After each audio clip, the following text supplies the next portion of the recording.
and welcome to Ready to Heal. I'm your host, Betsy Sawyer Galen, and today my guest is Barbara Dominick, and she has told me she is an energy sound healing practitioner, right? Yes. And also an angel. You're not putting that in there, but you are an angel whisperer. Oh, that's interesting. to say the least. But anyway, I would like to find out about how you got started with all of this. Okay, first of all, thank you very much for having me on the show. It's a long story, but I'll make it short. As a little girl, I used to spend weekends with my great aunt, and she was in the Pentecostal church. And what is that? It's a religion, the Pentecosts, and they speak in tongues. And so she used to do healing on me and my sister when we spent weekends with her. And when she used to do the healing, she would put her hands on our head and she would speak in tongues. And I think I was activated that way as a little girl. And what kind of healings did she do? Oh, just laying on of hands. You weren't sick or anything. She just kind of did it to bless you? Well, they wanted to make sure that me and my sister grew up as nice girls. So that's what she did for us. And so throughout my life, I've always been intuitive. I've always been attracted to everything metaphysical. I love numerology. I like working with the tarot also, and I've done a lot of that. And as life happens, you know, things happen. I had children, and I stopped doing a lot of the work. And then it came a time when I started doing the tarot, and I was doing the tarot, and that was really great. And did you do it for yourself, or you did it for the community? I did it for friends and family. In the early 80s, I started reading a lot of books about healing because I saw a movie with Ellen Burstyn and Sam Shepard. It was called Resurrection. And what happened in the movie is that her and her husband were driving and there was an accident, and he died as a result of the accident. She was injured and she had a near-death experience.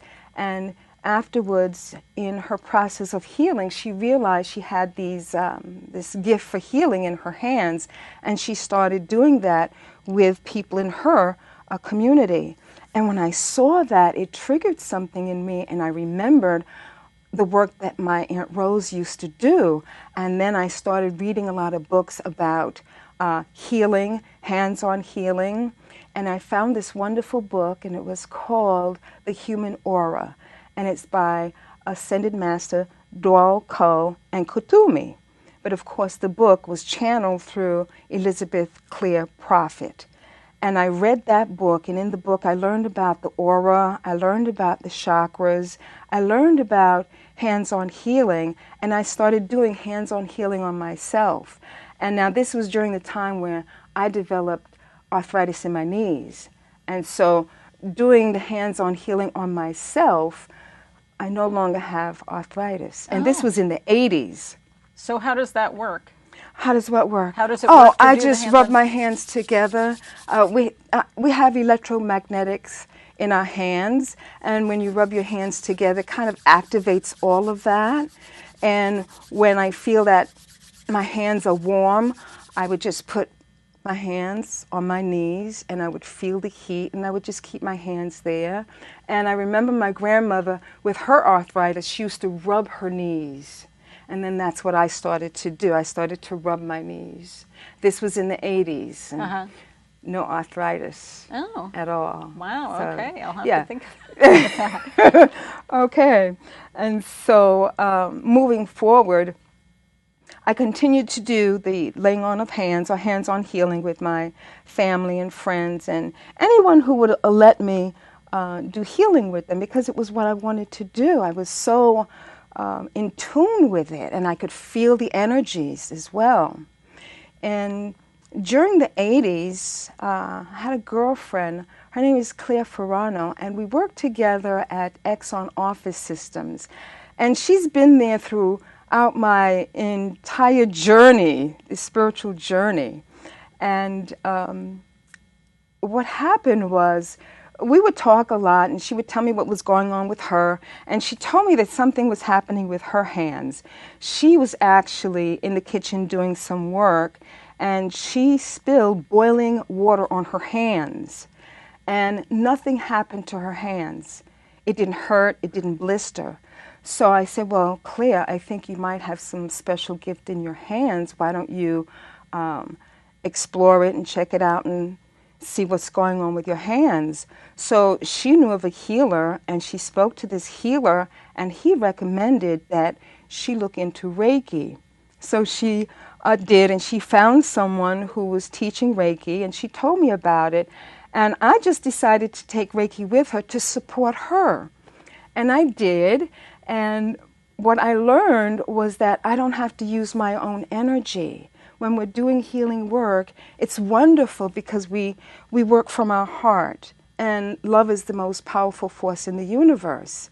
And we can do that, but we don't have to use our own energy. And that's what Reiki taught me, because that's what I was doing all along, using my own energy. And so, learning Reiki, I learned to channel divine infinite source energy and allow it to flow through me, out my hands, to the person that I'm working with. And that's the power of Reiki, that you don't have to use your own energy. You simply be an open vessel and allow the energy to flow through us. So, and when did the angels, now I know you told me you're an energy sound healing practitioner. Yeah. So, and when I had a session with you, it was an angel session. Oh. So now yes. Is that part of, is it all part under the same umbrella, or are they different treatments, or explain that? They're all under the umbrella of energy healing, because it all comes from, as far as I know, it all comes from Source. We can give it as many names as we want, we can give it as many techniques as we want, but for me, it all comes from Source. Reiki comes from Source, Qigong, Jo-Ray, they all come from infinite Source. It's just different techniques. So I don't separate anything. If you ask me for a Reiki healing session, then I will intend to do that for you, give you a Reiki healing session. And if I'm guided to do something in addition, then I will do that. And I allow myself to be guided by your higher self so that I can go to the places on your body that needs the energy. Your body is a magnet, by the way, for the energy. Wherever you need the healing energy, the energy of your body becomes a magnet and draws the energy that I'm channeling to you. And can you feel that? Yeah. So you can just sense where the energy is needed. Yeah. A lot of times I can. It's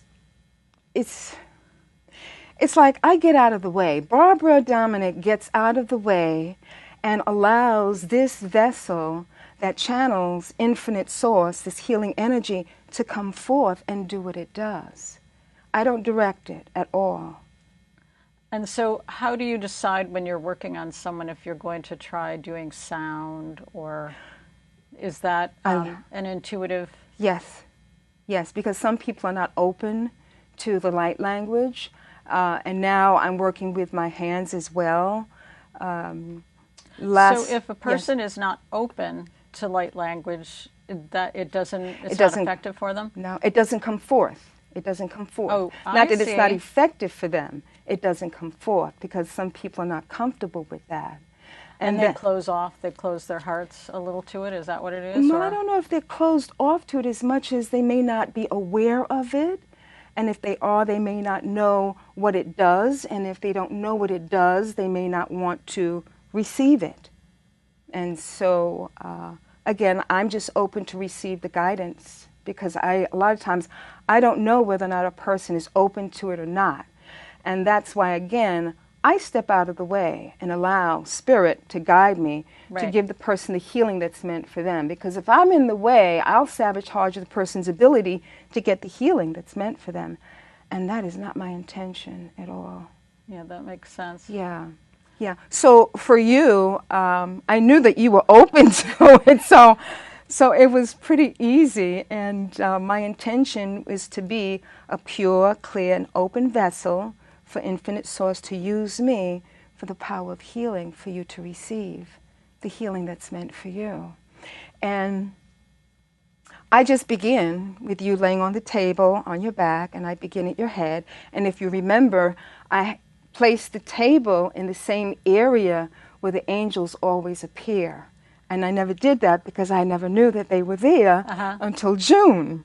And so I always place the table where the angels are so that the person can feel the energies. Although people do feel the energies, what a lot of people report after the healing session is that they say, and I think you mentioned it also, they say that they feel me in different places. Right. Right. So there are different hand placements that are used, and the hand placements are usually in alignment with the chakras. But if I'm guided to go to another place, I will go to another place. Oh, that's okay. That's interesting. So are you saying that you think it's the angel hands that are still... The energy. That's so interesting. The energy. Yeah, because I have to say I had a healing session, and I've had Reiki many times. You gave me Reiki, but it felt like you were touching me, and you were not touching me. I could feel some pressure on my knees, but it wasn't you. So that's really interesting. Yeah, we're going to show you some clips of, there's something that I find so fascinating, and I'm so glad to have you here to talk about it. Okay. So now, when did the angels come into this? Did you always realize that the angels were helping you?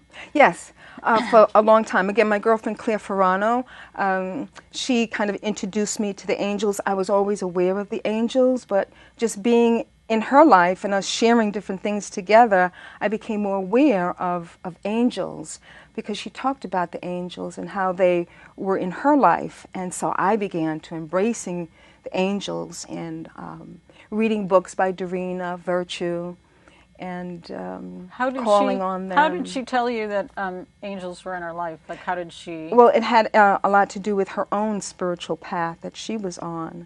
How was she aware of them?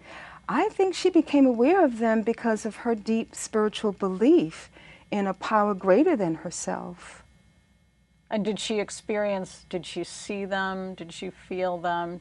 Was she just aware, all of those? Yeah, yes. She saw them and she Well, felt them. I can't speak for Claire. I'm sorry. That's okay. I can't speak for her. Something in what she was doing inspired you to believe in them. Yes, also. she would feel them. She would feel a presence. And she would also get messages, guidance about how to do certain things for herself and for her family. And so she followed that guidance. And she had, I believe it's an altar in one of her rooms, and she had a candle lit there, and it burned out, and it left a burn mark on the table, and it looked like an angel. So. Oh, interesting. It was wonderful. This is a good segue. It was wonderful. Into seeing these clips. Now, we're going to show you these.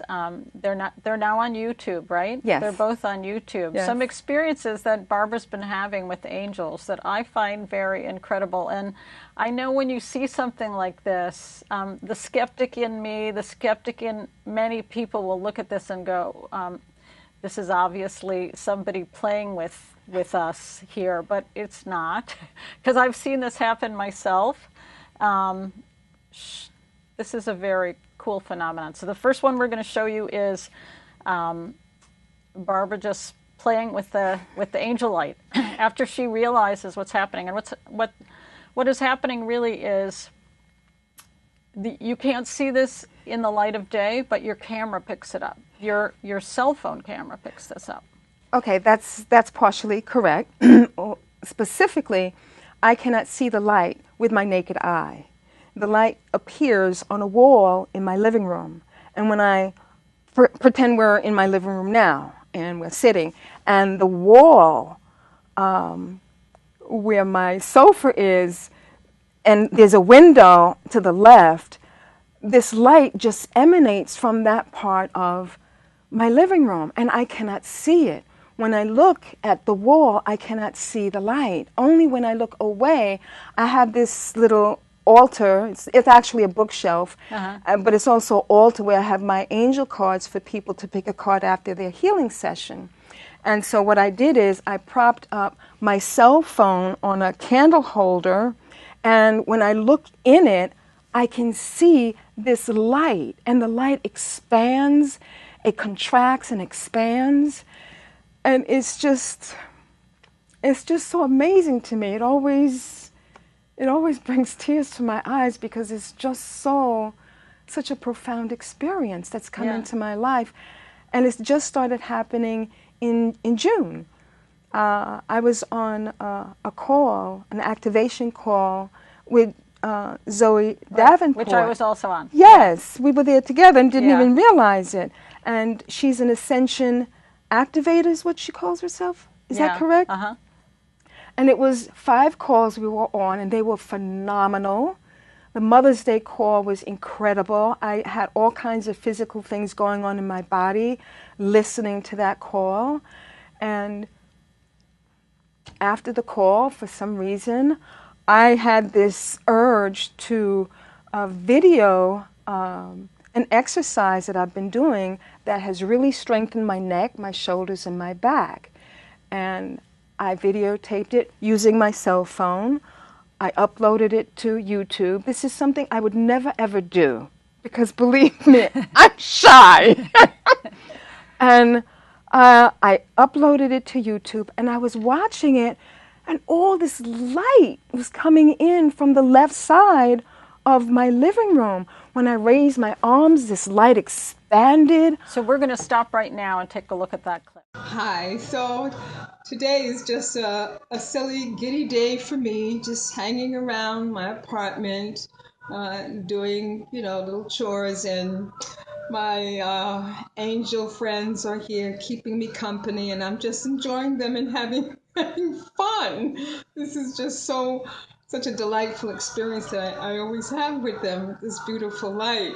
So I'm going to play with them a little bit. I'm just going to step out of view just to see what we see. And I'm going to be out for a couple of seconds, and then I'm going to come back and see what they do, okay? So for the time that I'm out, I'm playing a little bit of music for you so that you don't get too bored with waiting. But I don't think you will, because you're going to see what's happening. I'll be right back.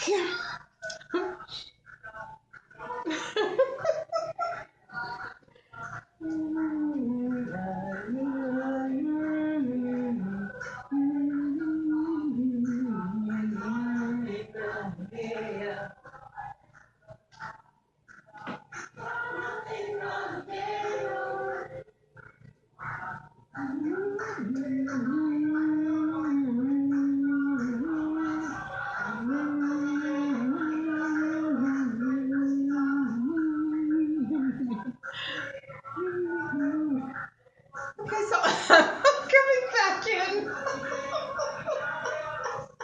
Oh, this is just so wonderful. Okay, I'm back. Look how bright it is. It's just absolutely awesome. Thank you, angels. Thank you.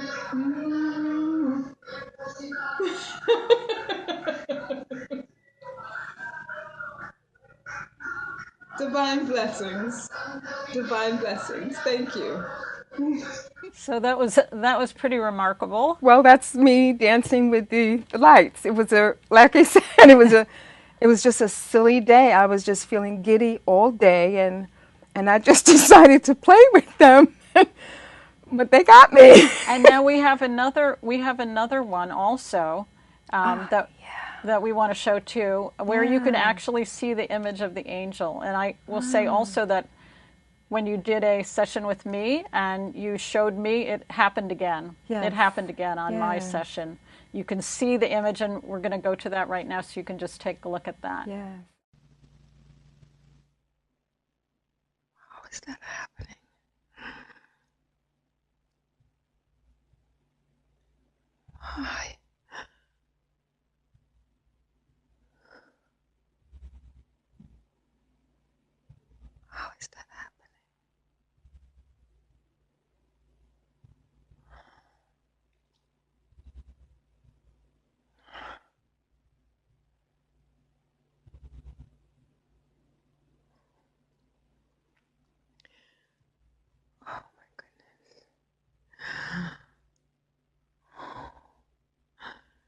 Hi. Hi. How are you? You're an extraordinary creature. Extraordinary being. Extraordinary being of love and light. Hi. Oh my. Oh my. Wow. Okay.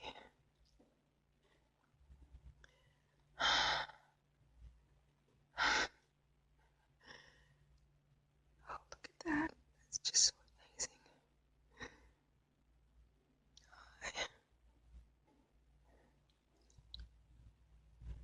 Okay.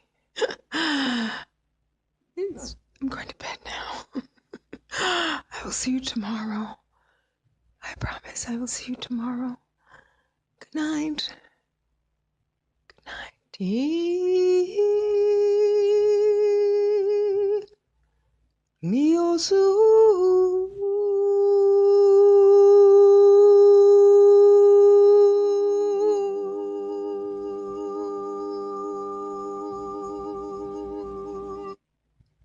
Good night. Okay, so with the first clip that everybody looked at, I'm dancing with the light, and you see this is during the day. And then the second one, that's at night, and we're not we're not looking at the wall. The light, this light being looks like it's coming right out of my foot lamp, and that's at night. And again, this was in June when it first started happening. And now the second one, you can see the curtains are closed. It's dark. Night. Yes. And you don't get a whole lot of natural light into those windows anyway. You know, not like nothing like that. Well, in the daytime. Yeah. In the daytime. Yeah. So I just wanted to explain the difference between the two. One is in the day, and it's at the wall, and the other one is at night, and the light is coming out of the lamp. It's just incredible. And I'm so glad that you were a skeptic and you came and had your experience. I'm very grateful. I'm not a skeptic. I can't say I'm a skeptic per se, but I think anytime you see something that's out of the ordinary, especially something like that, people tend to say no. Yeah. Say no, that's not real. Not or real. Somebody, especially when it's a video and they're not there. Yes. They don't know, if somebody, and there's so much photoshopping and all that stuff that people do, that they come to be like, wow, that's very cool. Yeah. So tell me what a session, what kind of issues do people usually have when they come to see you? A lot of times people, it's a wide spectrum of issues, health issues, mental issues, emotional, physical. And if I can assist them, I tell them what I do, and I ask them, if you think that I can assist you, then certainly we can make an appointment. And when they come over, I'll do a consultation. I try to spend some time on the phone with them, at least 15, 20 minutes, and that's kind of a consultation. And then when they come to my apartment or they meet me in Manhattan where I see some of my clients, I'll do a full consultation. For me, it's important to know what's happening with a person. I don't want people to just come in, get on the table, and I'm doing the session. That doesn't help. Right. I need to know what's going on with the person. They need to understand what I do. They need to understand how the energy works with them. Right. But they also really need to understand that we're the boss of us. You're the boss of you, okay? I'm not the boss. I'm not here to fix anything. I'm here as a facilitator, and I believe that your higher self has directed you, has guided you to contact me so that you can see if what I offer can assist you. And so that's what I do. And then we do the consultation, and I find out what's going on in the person's life, because physical symptoms means that something is happening on the energetic level. Right. Okay? We're energy and then we're physical. And whatever we see physically happening, it began on the energetic level. And if we can balance and harmonize what's going on the energy level, then the physical will heal itself. But a lot of times, we look to heal the physical. And the physical only shows the manifestation of what's going on a deeper level. And I try to explain that to people because I think it's important that, for instance, if you're having emotional problems and those emotional problems manifest in the physical body, then we need to talk about what's happening with you emotionally. So and that how do people find you? Oh, they find me in a lot of different ways. Mostly word of mouth. How can our viewers find you? Mostly word of mouth. We can give them my website or my telephone number. I'm also on Yelp, but I do have the website. Mostly people reach me through word of mouth, and I like word of mouth. I find that works really, really well. Yeah. Yeah. Wow, we are down to our last few seconds. Are you serious? I wanted to see. I told you this goes so fast. Okay. You brought some angel cards, yes. and I would love to pick one. Okay, these are the angel cards that I use when I have my angel circle in Manhattan. And these are the cards that I use with people who have their session. Okay. People set an intention for themselves, then we do the session. After the session is over, then they have an opportunity to pick an angel card, and it never fails. The person always gets the card that is meant for them. Again, I just step out of the way. I'm just a guest in the room, and so pick a card. Okay, I'm drawn here. Okay.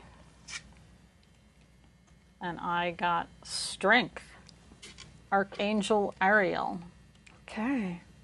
And it's the number 11. That's wonderful. What does the rest of the card say? And does the picture say anything to you? It says, great inner strength, release harsh judgments, forgiveness and compassion. Yeah, and it's an angel. That's interesting. It's like an angel warrior, an angel riding a tiger. That's an interesting juxtaposition. Mm-hmm. We have to say goodbye. Okay. Thank you so much, Barbara, for being here. This is Betsy Sawyer Galen saying, join us again on Ready to Heal. Thanks. Thank you.